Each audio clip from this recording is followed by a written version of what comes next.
I don't know how to start off this video, but Fly's gone. We said goodbye to him on, when was it? Thursday. We said goodbye to him on Thursday evening. It was my choice. I chose to say goodbye to him because he was really, really poorly and he wasn't going to get better.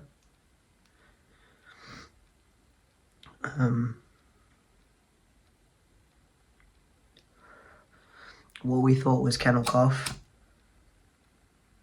I honestly think the kennel cough just cleared itself up because he wasn't coughing anymore.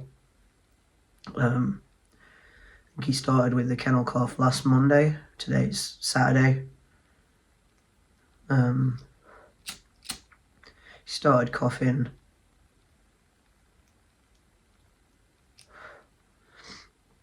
When was it? So not Monday just been, but the one before is, I think, when he started with his kennel cough. And we called the vet on Monday, I think it was, or Tuesday. And he was fine. Like, he was okay in himself. So the vet said, don't bring him in because kennel cough's contagious, blah, blah, blah. If he gets worse, then we'll see him.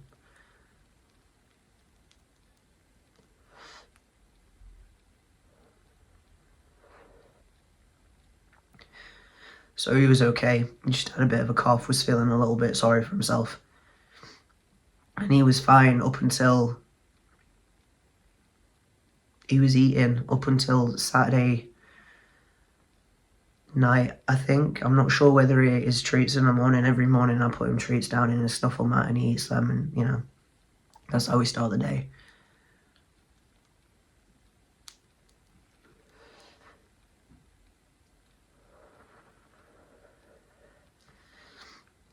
So, put him his treats down Saturday morning. Can't remember, like I said, if he ate them or not. Come Saturday night, I put his dinner down and he wasn't interested. He didn't eat it, which is fine. Sometimes he just doesn't eat his dinner. It was this veggie food that we got him that he wasn't, like, he liked it, he would eat it, but it wasn't his favourite. So it was normal, you know, that he didn't go for it straight away. Come Sunday, he was really, really, really lethargic. Like, he would not stand up.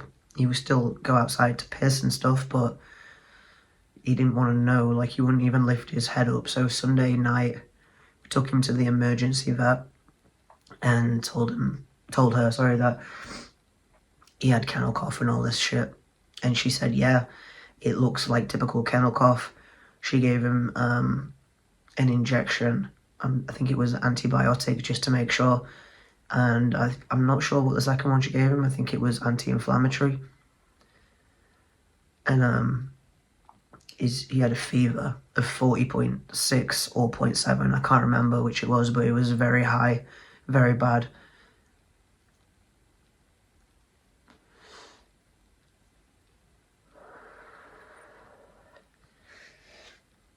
So the vet said that she wasn't worried about him. Like, he seemed a little bit poorly, but nothing that was too bad. So we paid the astronomical fee for that. 2 injections and an out of hours appointment. Sent him home. His fever came down. It got to the high end of normal, which is like 38.2 or something like that. Or 39.2, I think. And the normal range is anywhere between 37.9, I think it is, and like 39.2. I think that's normal. So obviously 40.6 is not normal. But it came down and we took him home. Monday, he didn't eat and was lethargic. Tuesday we took him, we didn't take him, I took him, Jay took him, fuck me, I can't even get my words out. I was at work, I took Monday off because Jay had to work, and then Jay had Tuesday off and I went to work on Tuesday. Came back, let me get my fucking words right. He took him to the vet on Tuesday, and the vet gave him another couple of injections. One of those injections was anti-sickness, in the hopes that he might eat. I forgot to mention that on Sunday night when we brought him home, he ate a full pack of sliced chicken breasts, you know, those ones that you can just buy in the supermarket, pre-sliced chicken breast, put it on sandwiches, whatever, that sort of stuff. He ate a full pack of that, but only when I hand fed it to him. I've got a video, I'll put it in now, I guess. Pardon you.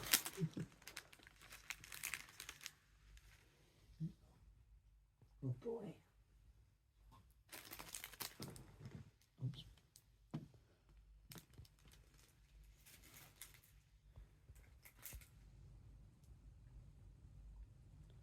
You want me to hand feed it, you absolute baby? He says I'm poorly, Dobbs. As I'm poorly, I have to feed it to me or I can't eat it. It tastes so much better when you feed it to me. And so yeah, he wouldn't eat it by himself, but he would take it from my hand. I thought he was just being a baby, because sometimes he was like that, where if you wouldn't eat, if you like fed it to him, then he would eat it. So I thought he was just doing that.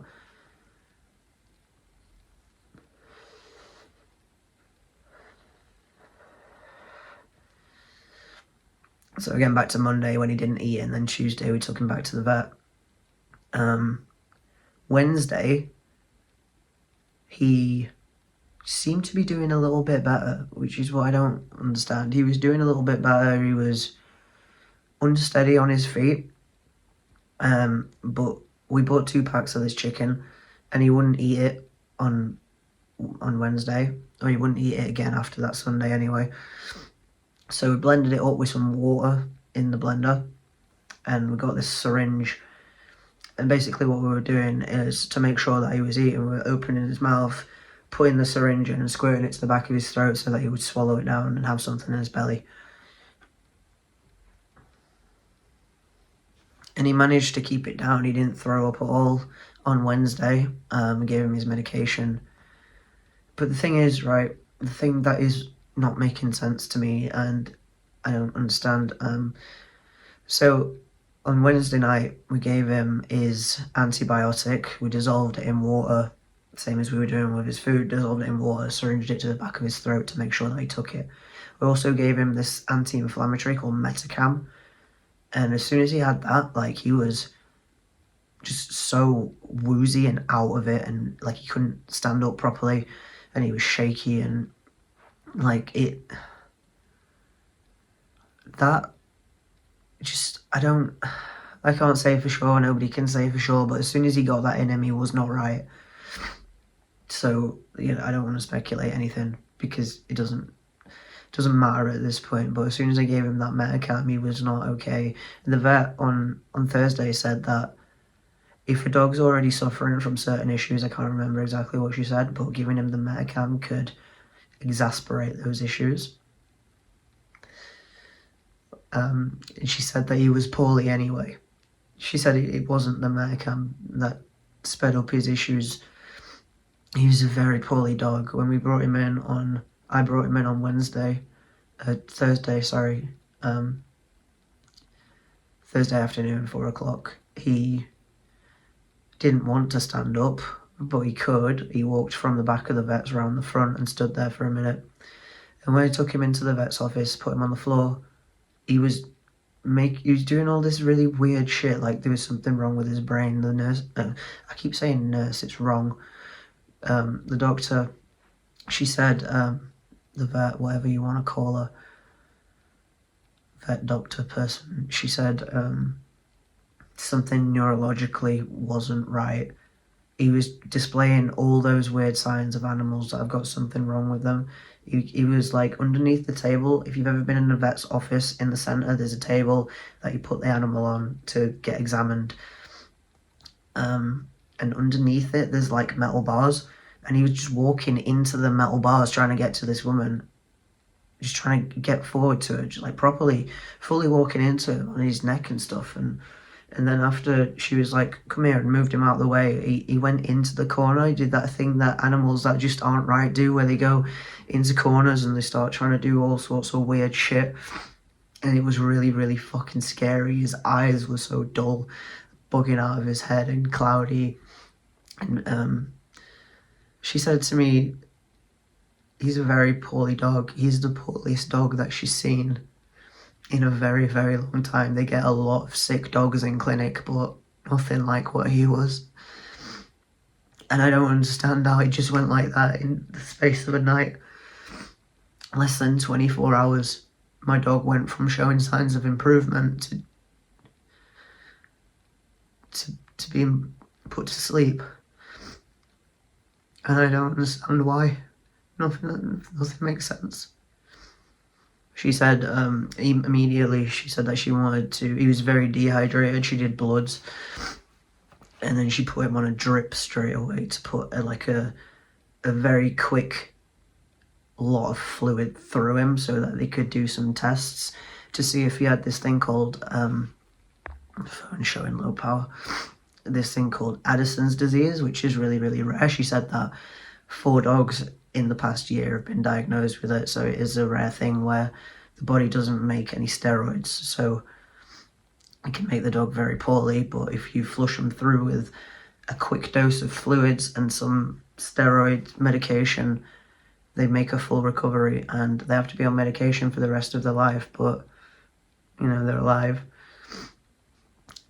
She put him on a drip and took some blood, and they did all sorts of tests on him. They sent us away. They said this was at 4 o'clock that I brought him in, and she said that she would let us know by 7 whether it was Addison disease and what they could do. And so we went home, and she called me back at like 6:20, and she said that it wasn't Addison disease and that he was a very, very poorly dog, and that she could do everything in her power, but the chances are that he would get worse and he would be an even poorlier dog in the morning, if there wasn't in the morning. So I made the decision. I made the decision right then and there in that moment on the phone that I was going to go and say goodbye to my dog.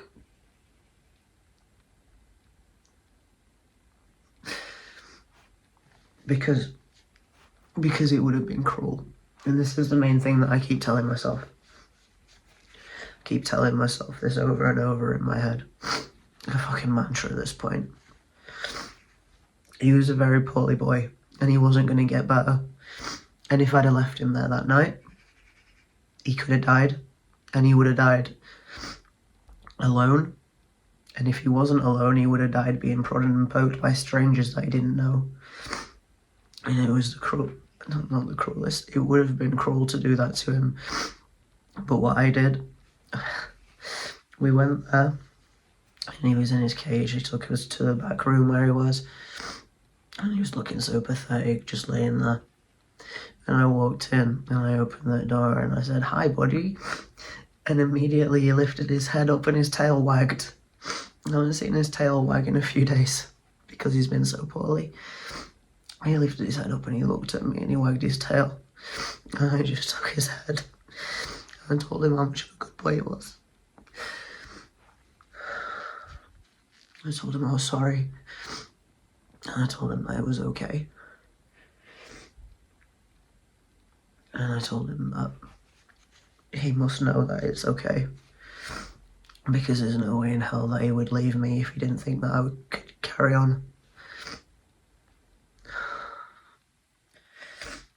I know that he wouldn't just dip out if there wasn't something bigger coming. He just said there's got to be something bigger coming, because he's been with me through everything. Every time I've needed him, he's been there, Breakups, moving across the country and then back, being fucking, oh my God. When I got this dog, when I got Fly, I was genuinely suicidal. In 2015, I was at Brighton, BIM, uni. And it was one of the worst times in my life. I was genuinely this close. I had written out my note. I was gonna leave it there, and I was gonna go down to the beach, and I was gonna walk into the sea, and just not walk out again. And obviously, that didn't happen. I left uni, and I came. The way it happened was obviously my birthday's the 23rd of December, Christmas. So you don't go to school over Christmas, so I came home and was staying at my mum's. And my girlfriend at the time got me fly. I was supposed to. It's so weird, like, honestly. It must have been meant to be, because I was supposed to get a staffy. And something happened with this staffy where the people who were selling it said he had been sold, so we were going to get a different dog. And then apparently the people messaged my girlfriend at the time and were like, oh, he's back, do you still want him? And there was something not right about that. Apparently he'd been aggressive or something to the new home that he'd been in, so he decided not to get that dog, and I ended up getting Fly instead. That night on my birthday, we drove out to this little farm, and we went into the back where there was this little, like, I want to say shed / stable type thing with these little puppies in there. And Fly was the smallest, quietest, most shy, little reserved at the back of the pack. You know, there was bigger, more enthusiastic dogs jumping up at the gate, and you pet them, and then I said, what about that one at the back there? And the guy picked him up and he put him in my arms, and I took him home, and we haven't been apart since then. Not for more than about 2 weeks. 2 weeks tops is the longest that we've been apart since that man put that dog in my arms.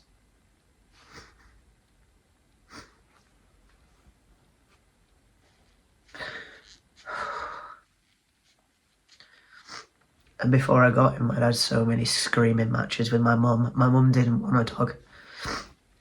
She didn't want any pets in her house whatsoever. When I say my mum didn't want any pets, I mean as kids we were allowed nothing more than a goldfish. Nothing with fur was allowed in that house. We weren't even allowed a fucking hamster. Or like a budgie or anything. We just weren't allowed pets. So this is my 20th birthday, 2015. Yeah, that makes sense. So it would have been my 20th birthday. And we picked him up, and I had him wrapped in this blue blanket on my knee in the car as we drove home, driving a little bit slower than we should have because we didn't want to make him car sick. And then I put him on the floor in the kitchen because my mum, being my mum, was saying that he wasn't allowed to be on no carpets and stuff. It wasn't until a few years later that I found out that she would keep telling me all the time that the dog wasn't allowed out of the kitchen, but whenever I went out anywhere to work or just wherever, she would go and she would pick him up and she would bring him into the living room with her and cuddle him for hours on end. So, yeah, I brought him home and he slept there that night in the kitchen in his little bed that I'd brought him.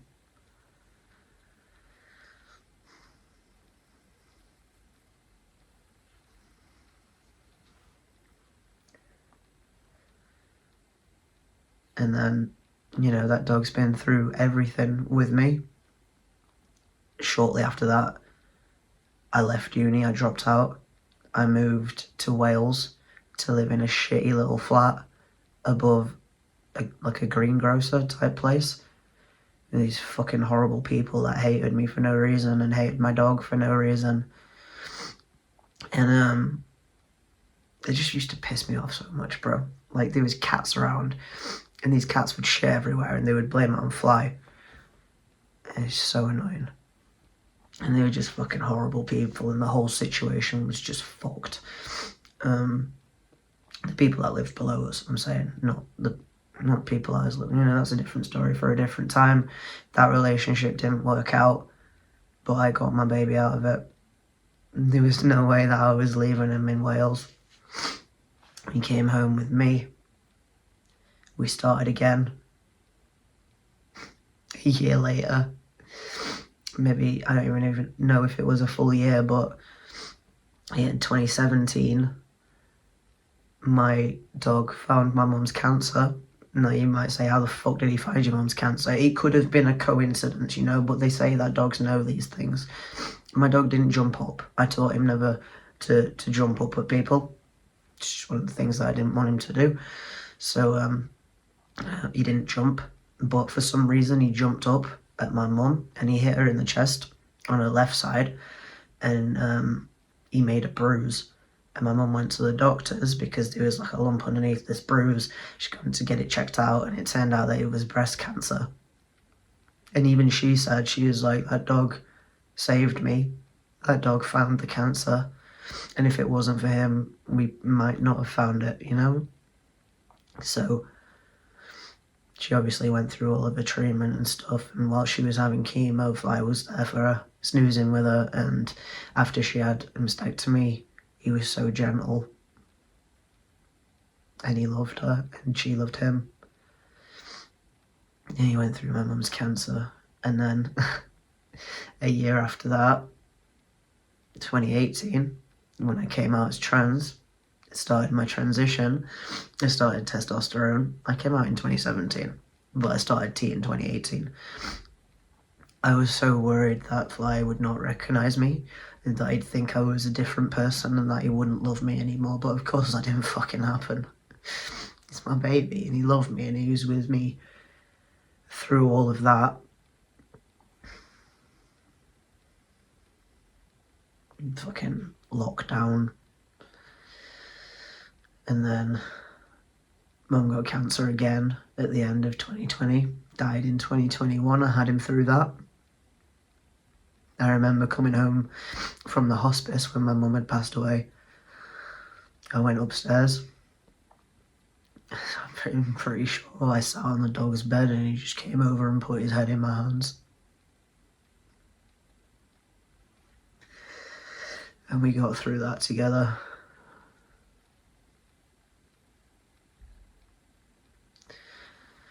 And I was working nights, petrol station, and I wanted to kill myself again. He's the main thing that kept me going. He's my reason for getting up in the morning. Even if I would go back to bed, sometimes, I would have to get up to let him out for a piss, because he wouldn't piss in the house. He was a good boy. He would never... I don't remember him ever having an accident in the house peeing. Since he was a baby, I'm pretty sure he never once had a pee accident. He did have a poo accident a couple of times.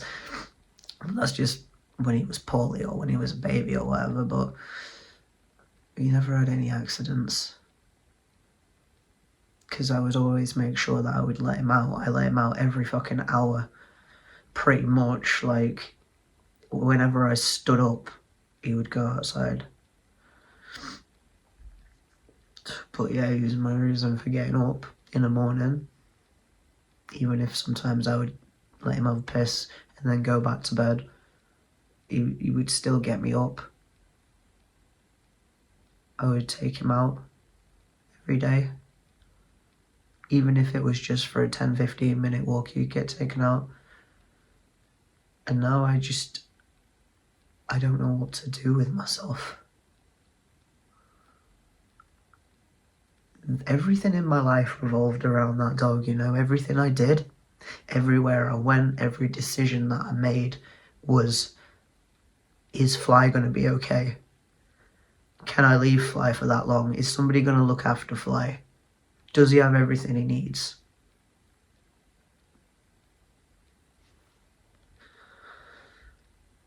the only reason, and this may sound so fucking stupid and far-fetched, the only reason I can think for him going just so suddenly, so everything in my life just fucking dies out of nowhere. Like, 1 minute somebody's absolutely fine, and then a month, a week, fucking a couple of days later, they're just dead, you know? We found out that my mum had cancer on New Year's, or just shortly before or after New Year's 2020. And then she died in March, on the 20th of March. I'm sure it was the 20th of March. You know, we had Christmas dinner, and then she was dead 3 months later. And the same goes for my dog. We take him on a Rainbow Bridge memorial walk for charity, and then 3 weeks later he's dead. It's the rule of fucking three in my life, I swear to God. The rule of fucking three. 3 months, 3 weeks.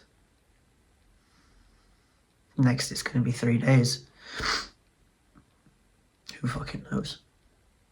But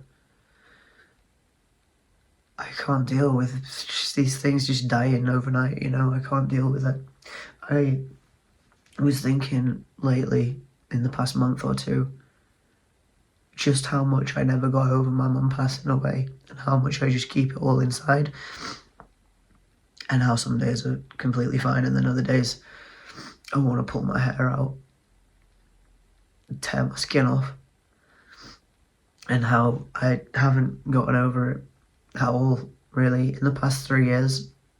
And then all of a sudden my dog dies, and I don't know how anybody, fucking anybody, expects me to just be okay, because I was already broken. I know I sound like a fucking cliche emo boy here. I was already broken,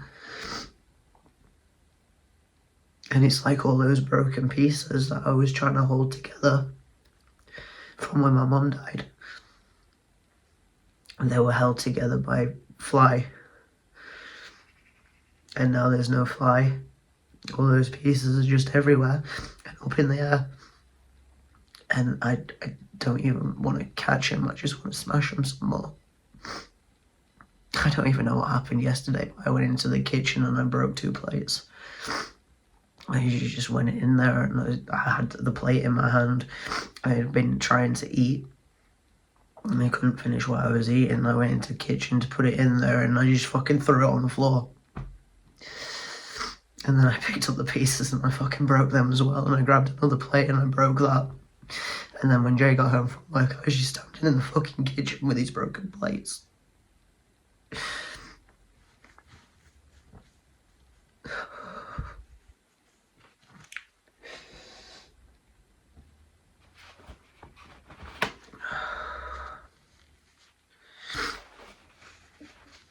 I could destroy everything in this fucking house, and it's not going to bring my dog back.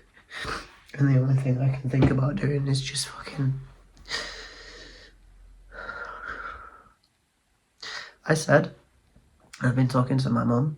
You know, I talk to my mum every day. Out loud, just into the ether, like a fucking lunatic. Just talking to empty air. And I said to her several times when Fly started getting poorly, I said to her, you take my dog and you'll be seeing me very soon. If you dare take my dog from me, I'll be joining him. You better fucking believe it. Because I don't have anything left. I don't have... It was me and Fly. Me and Fly against the world, you know, it's always been that way. It was me and my mum and Fly. And this is going to sound really harsh or whatever, but it was, you know, my sister moved out and she was with her boyfriend and stuff, and it was just me and my mum and Fly.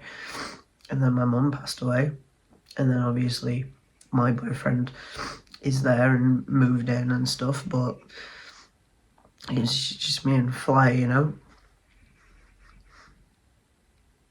And my sister's got her own family, This is what Jay said to me the other day, you know.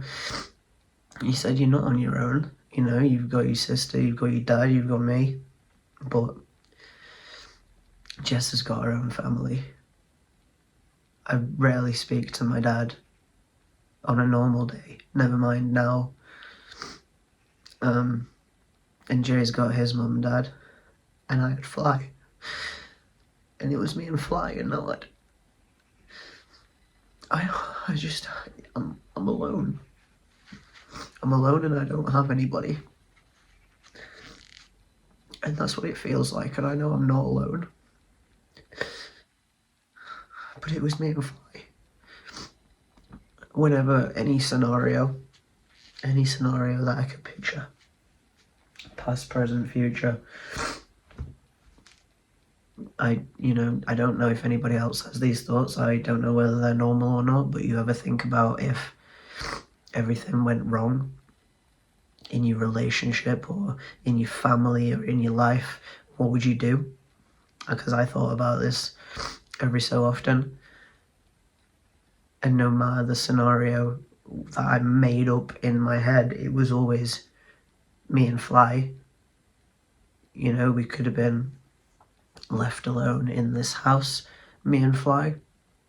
I could lose all my money, and I would make sure that I had enough money for him to eat. I could be made homeless, and I would have my dog. You know, I would try my hardest to get in my house, but at the end of the day, it's mine. So any scenario that you can think of in your head it was me and Fly. And I know he's getting old. He's due to turn 9 in October. October 15th. I don't know what his actual birthday was. I can't remember for the life of me how old he was when I got him. I think he was 12 weeks old. And I've always said in my head, since his first birthday, October 15th was his birthday, but that doesn't make sense. The dates don't the dates don't add up.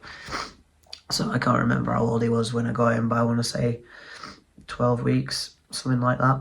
And I've always said his birthday was October 15th. There must have been some reason why I picked that date, but I don't know.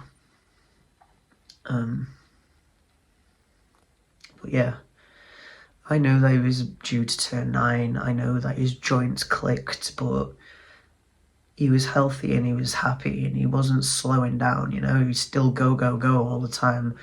And so this just happening out of nowhere is just so... It's just a shock, you know. It's just so unexpected.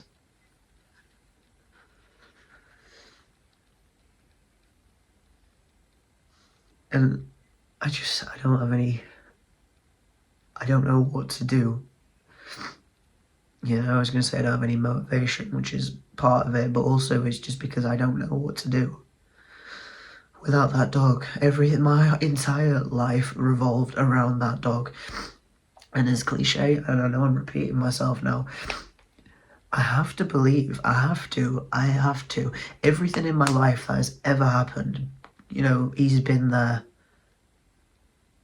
Whether it was I couldn't go because of him, or I needed to shuffle some stuff around so that he could come with me, or somebody would have to look after him and they would have to arrange to move him around between them. Whatever happened, I made it work for that boy. And he made it work for me, and he was always there. So for him to just go so quickly, out of nowhere, with no real signs of anything, apart from kennel cough a week ago, I don't know what happened or why, but I have to think that there's got to be a reason. Something's coming. Something big is coming, and I don't know what that thing is, but it's got to be. And it's got to be something that I wouldn't have been able to do if I still had him. It's got to be something that I would have had to turn down. I wouldn't have been able to do it in some form or another because of him. And he must have known that, or somebody must have known that, to get him out of the way. And that's something that I have to believe. I have to believe that something bigger is coming, because if I just sit here and think that my dog died for nothing, he was taken away from me for nothing, and there's nothing coming, and now I just have to go on for however long without him, that's not acceptable. That's not right, and that's not gonna happen, you know? So it's gotta be something big. And it's gotta be something fucking great. It has to be. I keep hearing all these sounds that sound like him. All these little sighs and like rustles and the sounds of like paws stretching out. I keep hearing that. It was sounds that I thought were fly, and it turns out they never were fly at all. He never made those sounds. It was always something else. Or maybe he did make those sounds, and now I'm just so used to hearing them and expecting them that I expect them just to be there. And then I haven't left anything on the floor for a while. I have this really bad habit of, like, whenever I take my clothes off to change or shower or, you know, whatever, whenever I take my clothes off, I'll just throw them and I won't pick them up, and they'll just be there until I put them in the wash. And there's been many a times where I've just been on the sofa or on my bed or something, and I've gone, oh, fly. And this is when he was alive, you know. And I've gone, oh, fly's there, and I've looked, and it's just been a pile of clothes. So now I've subconsciously, I think, I haven't really been thinking about it, but I've just made sure that there's nothing on the floor, because I don't want to mistake him for Fly. When I got in bed on Thursday night, when we got home from the vet, Jay puts his clothes on his beanbag, and I moved everything off of his beanbag, and I flattened it down so that there was no silhouette against the TV, because when I first got in bed, just the silhouette of his clothes on the beanbag looked like Fly's ears, where he would just used to lay in the middle of us, taking up most of the bed. There's got to be something big coming. There's got to be something big coming. I did the right thing. He was in pain, and now he's not in pain anymore. If I had left him, if I had been the person who said, no, I want to keep going, I want you to do this, keep poking him, keep pumping him full of all this stuff, that would have been cruel. That would have been really cruel. So what I did was the kindest thing for him. I was there with him the entire time, and even for a little bit after.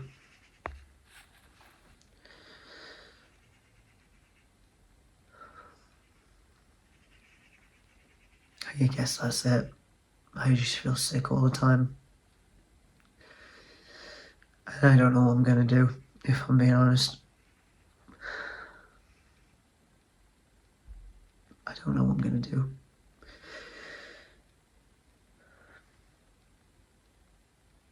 That's it. I love that dog more than anything else in the world. Anything that has been, and anything that will be. I said that to him multiple times, every single day. Whenever I stepped over him, and pet him and kiss him and tell him that I loved him.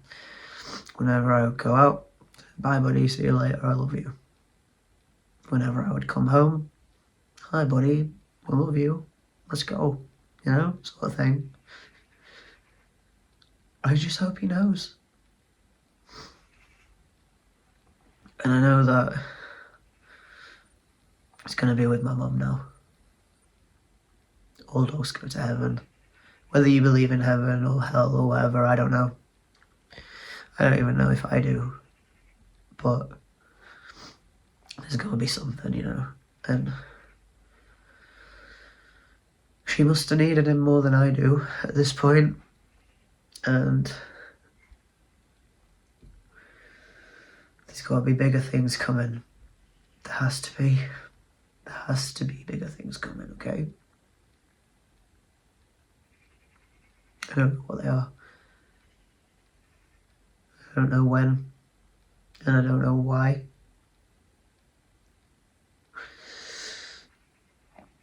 But without sounding fucking dramatic, just know I am completely fucking broken. And I don't know when it's gonna get better or if it's gonna get better. Just bear with me for a little bit. Because I'm lost and I don't know what to do without him. And I need to figure out what to do now and how to go about my days. And I don't have to worry about him anymore. I don't have to feel bad when he's on his own. Because he's never going to be on his own again.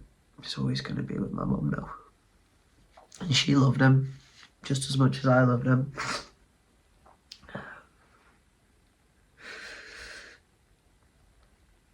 But I don't know why she needed him now, of all times. So,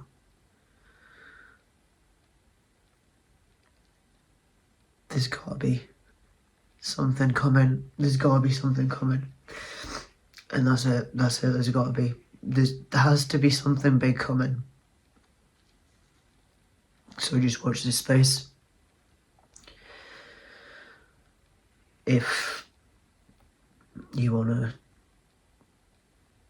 I don't know, say some nice words or think of him for a minute. I don't know how long people have been on this channel, but he's been in a fair few of my videos. And you must know how much I loved him. You must know that he was the centre of my entire world. So,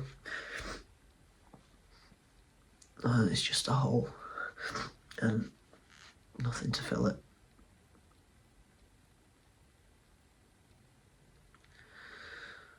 I just keep staring at the wall and crying. Because I don't know what else to do.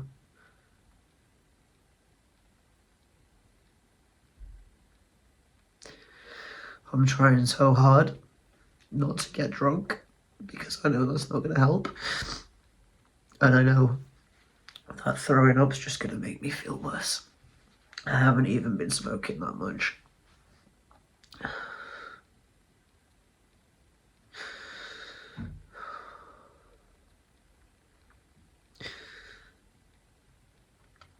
But, you know, it just is what it is.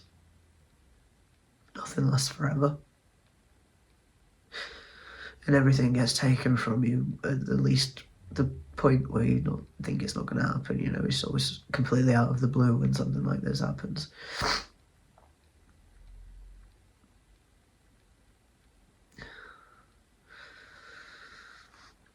And I feel so bad as well because there's also a little element of relief, which is probably the worst bit. Because, and I made that video a couple of days ago where I said that I haven't been able to relax, I haven't been able to sleep, I just have been constantly on edge because Fly's been poorly.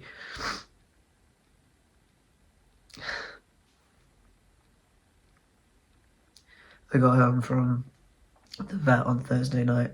Well, we went to Jay's parents before we came home. And when we got home, we pretty much just went to bed. Going to bed just before 10 o'clock. Laid down. I was just awake for an hour. So I got up and I smoked. And I looked everywhere for my headphones. I still don't know where they are. And I couldn't find them. And I knew that I wasn't going to get to sleep, so I took a metazapine, the ones I used to take for sleep and anxiety, and I stopped taking them about a year ago, I think. It might have been a little bit more. After a mushroom trip, I just stopped taking them. But I kept them just in case, you know, I ever went on holiday and I couldn't smoke and I needed to sleep. But Yeah, I couldn't find my headphones, so I just took a metazapine and knocked out. So I did manage to sleep. And again last night, um, all I want to do is sleep. But at the same time, I don't want to sleep because you have to wake up. I had a dream the first night on Thursday. It was horrible. But it was so weird at the same time. I was at home, but it wasn't my house, but it was also the vet's, but it wasn't. Um, I was in a cage, and it was the day after that he had passed away in my dream. And I was like, oh, I didn't know that he had survived. And I went and I got him out of the cage, and he was himself. And I put him down, and he walked into the kitchen, threw up, and collapsed. And he wasn't okay. So I think, I don't know what that means. Maybe that's my brain's way of telling me that, you know, he wasn't going to be okay in the morning. It's just fucked up. It's so fucked up. I don't know why this is happening to me. I don't know why this keeps happening to me. I don't know why people keep dying. And it's always 3. My mum was 3 months. My dog was 3 weeks. Who's gonna die in the next 3 fucking days, you know? Could be me. Fucking hope it's me. And I just keep reliving it over and over and over in my head. I can see his dead eyes, and I don't want to. You know, one of the veterinary nurses came in, and she gave us prints. She was doing prints of his paws and of his nose, and got some clippings of his fur. And she did his paws, and then she said, do you want snoot prints? And we said yes. And I turned away because I didn't want to see his floppy dead face. But then I ended up seeing his eyes anyway. They were cloudy. That's not how I want to remember him. My poor baby. It shouldn't have happened like that. I don't know why it happened. I nearly said dentist then. The doctor kept saying, the vet, it was similar to some kind of toxin. It looked like he might have ingested a toxin, but I have no idea where or how. And I can't think about it. I can't keep going over it in my head, you know. The only thing that I can keep saying is that something bigger is coming. Something bigger has got to be coming. He would not have left me. I said that to him, you know. When I was there with him before he went, I said to him, it's okay, buddy. I know that you wouldn't leave me if you didn't think that I could carry on. I know that you wouldn't leave me if you wouldn't leave me for nothing, you know, through everything that we've been through. You wouldn't leave me for nothing. So there's got to be something bigger coming. There's got to be.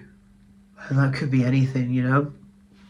It could be career, it could be moving, it could be changing cities, it could be holiday, it could be, I don't even want to think about getting another pet, because it's never going to be my baby, you know. It's never going to be Fly. There's no 2 dogs alike, and there will never ever be another one like him, believe me. Stupid boy. Just need to wait. I just need to wait. See what's coming. I honestly don't know about videos. I don't even know if I'm going to go to work next week. I don't know what I'm going to do. He's not in pain anymore because he was hurting. But now he's not hurting anymore. I always dreaded seeing him get old as well, you know. I didn't want to see him slow down, get all creaky and just sad when he couldn't run around anymore. And now I don't have to do that. And I don't know right now if I would prefer to see him get old. But I don't think so. I don't know. He was happy. I hope he was happy. I just hope he knows how much I loved him. I told him every single day. I told him every day. Every day without fail, multiple times a day, I told him that I loved him. He was so spoiled. He was a pain in my ass as well. But I said, no matter how angry I got, no matter how pissed off he made me, no matter how much of a little dickhead he was all the time, I always said I wouldn't change him for the world. I still wouldn't change him for the world.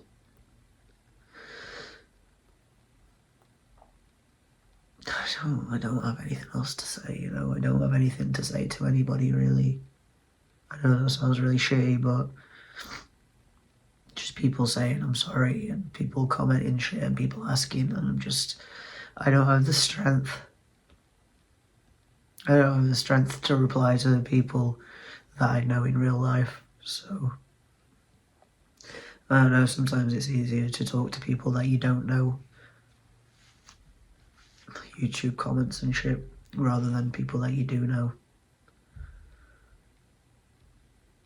So fucking heartbroken. I loved him so much. It feels like I'm trying not to end this video because once I do, I've got to go sit down again and just be with my thoughts. At least talking and saying them out loud is different because I just keep bursting into tears every fucking 5 minutes. It's ridiculous.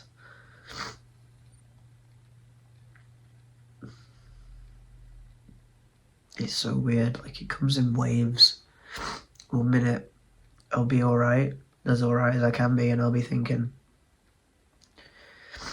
I did the right thing, I did the best thing for him. He was happy. He was a happy boy. And then he wasn't, and I stopped him being unhappy. Rather than prolong his suffering, I did the right thing.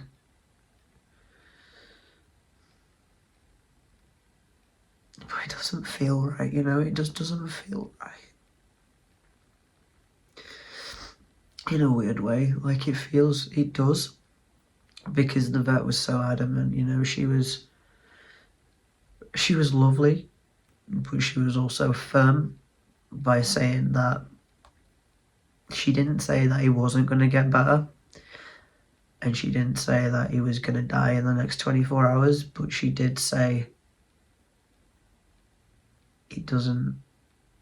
she would do everything that she could, is what she said. But then she said he was a very, very poorly dog. And I just want to know why he was so poorly, so quickly, so seemingly out of nowhere. Maybe he was poorly for a long time and the kennel cough just aggravated it. Or maybe he wasn't and it just happened. Maybe it was a medication reaction. Maybe it could have been fucking anything. And I'm trying so hard not to just keep going over it in my head. Just remember him as a good boy that he was. But every time I see a video or a picture of him, I just start crying again. I don't know what I'm gonna do. I don't know what to do day to day. I feel like I'm just kind of going through the motions at the minute.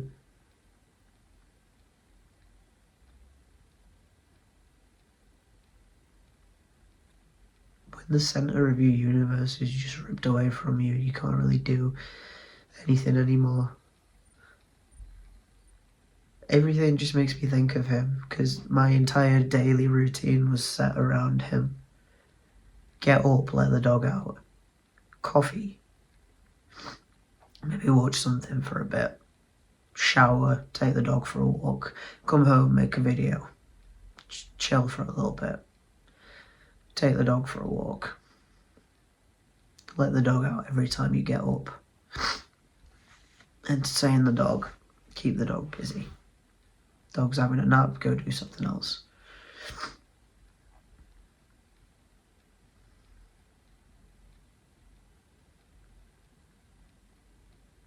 Just don't know what to do anymore.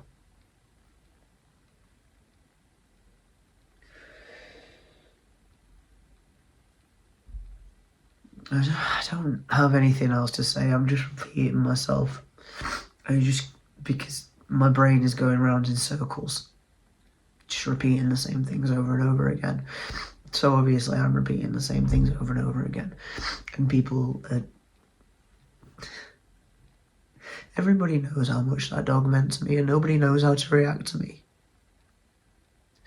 Everybody knows that I don't want to talk to him, but they keep checking up on me, and I feel like a piece of shit because there's so much that I need to say, but I don't want to talk to anybody. I don't want people to keep asking me if I'm okay, because no, I'm not fucking okay. What do you think? But you have to say yeah. You have to say yeah.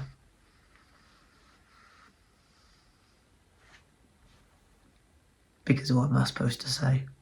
You know, I'm supposed to say everything that I've just said, and then what's somebody going to say back to me? They're going to say, I'm sorry.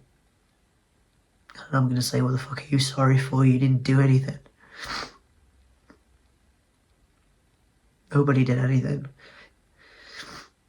It was nobody's fault, apart from mine.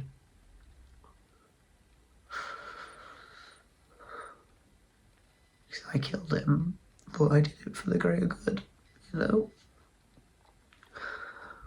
Didn't want him to be in pain. I didn't want him to suffer overnight with strangers.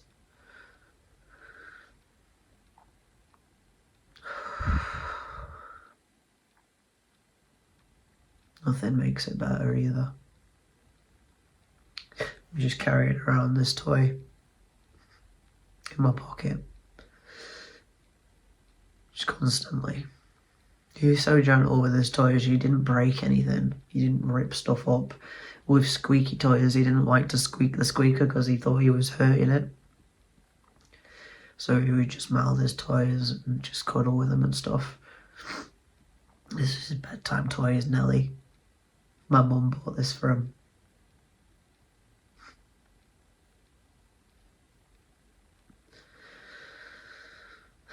Such a baby.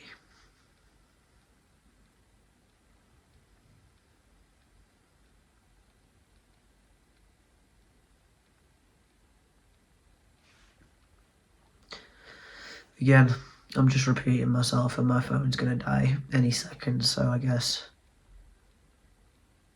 if you have any kind thoughts for Fly, send them to him. I have no doubt that he's with my mum. He's probably sleeping right now on the sofa. Running in fields and stuff. Exploring muddy puddles and stuff like that, you know, he's happy now. He was happy before, you know, before he got poorly, but he's happy now. And he's himself. He doesn't hurt, he's got no clicks. Spring chicken. Bigger things are coming. I don't know when, but bigger things have got to be coming, so just watch this space, and I guess we'll both find out together. I don't know how to end this. Just, you know, just be patient for a little bit, please.